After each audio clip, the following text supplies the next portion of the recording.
दिल्ली के मुख्यमंत्री अरविंद केजरीवाल ने हाई कोर्ट में अपनी याचिका खारिज होने के बाद सुप्रीम कोर्ट का रुख किया। हालांकि सुप्रीम कोर्ट ने केजरीवाल की याचिका पर तुरंत सुनवाई करने से इनकार कर दिया। इसे केजरीवाल के लिए एक बड़ा झटका माना जा रहा है। दरअसल सुप्रीम कोर्ट में अपनी याचिका में केजरीवाल ने तर्क दिया कि अगर उन्हें आगामी चुनाव में हिस्सा लेने के लिए तुरंत रिहा नहीं किया जाता है तो इससे विपक्षी नेताओं को गिरफ्तार करने की गलत परंपरा स्थापित होगी। ऐसा कहकर उन्होंने याचिका पर तत्कालीन सुनवाई की मांग की थी। उन्होंने कहा कि ये याचिका आपातकालीन परिस्थिति में दायर की जा रही है क्योंकि दिल्ली के मौजूदा मुख्यमंत्री को चुनावों के बीच ईडी ने अवैध रूप से गिरफ्तार किया है। याचिका में कहा गया है कि केजरीवाल की गिरफ्तारी सह आरोपियों की ओर से दिए गए बयानों के आधार पर की गई है जो बाद में सरकारी गवाह बन गए। ये तर्क दिया गया है कि ऐसे बयान और सबूत पिछले 9 महीने से ईडी के पास थे और फिर भी लोकसभा चुनाव के बीच में अवैध रूप से गिरफ्तारी की गई। केजरीवाल ने अपनी याचिका में ईडी की प्रक्रिया पर भी सवाल उठाए। उन्होंने आरोप लगाया कि ईडी ने खुद का इस्तेमाल होने दिया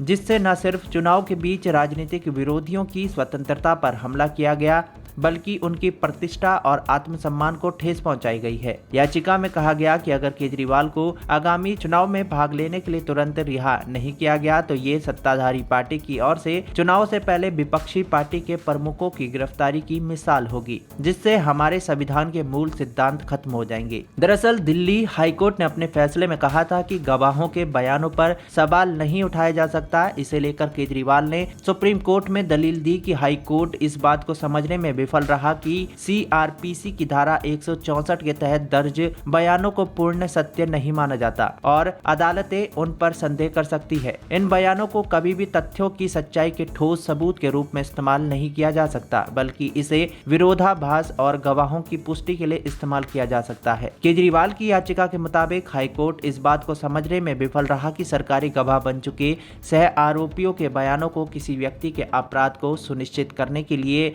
स्टार्टिंग पॉइंट नहीं माना जा सकता। ईडी इस तरह के बयान जबरन दर्ज करवा रही है। याचिका में दावा किया गया है कि हाईकोर्ट इस बात को भी नहीं समझ पाया कि ईडी ने ऐसे बयान जमानत और दोष मुक्ति का लालच देकर दर्ज किए हैं, इसलिए इन पर भरोसा नहीं किया जा सकता। सुप्रीम कोर्ट में दाखिल याचिका में तर्क दिया गया है कि जिन बयानों के आधार पर गिरफ्तारी की गई है उन्हें 7 दिसंबर 2022 से 27 जुलाई 2023 के बीच दर्ज किया गया था और बाद में केजरीवाल के खिलाफ कोई सबूत नहीं मिला। उन्होंने दावा किया कि पुराने बयानों को पुष्ट करने के लिए 21 मार्च 2024 को गिरफ्तारी से पहले तक कोई बयान दर्ज नहीं किया गया, जबकि prevention of money laundering act की धारा 19 के तहत ऐसा करना जरूरी है। 21 मार्च 2024 यानी कि आम चुनाव की तारीखों की घोषणा के बाद केजरीवाल की गिरफ्तारी स्पष्ट रूप से बाहरी विचारों से प्रेरित है। याचिका में कहा गया है कि केजरीवाल को गिरफ्तार करने के लिए सी अरविंद, मंगुटा रेड्डी और शरद रेड्डी के बयानों पर भरोसा किया गया, लेकिन इन बयानों से दूर दूर तक ये संकेत नहीं मिलता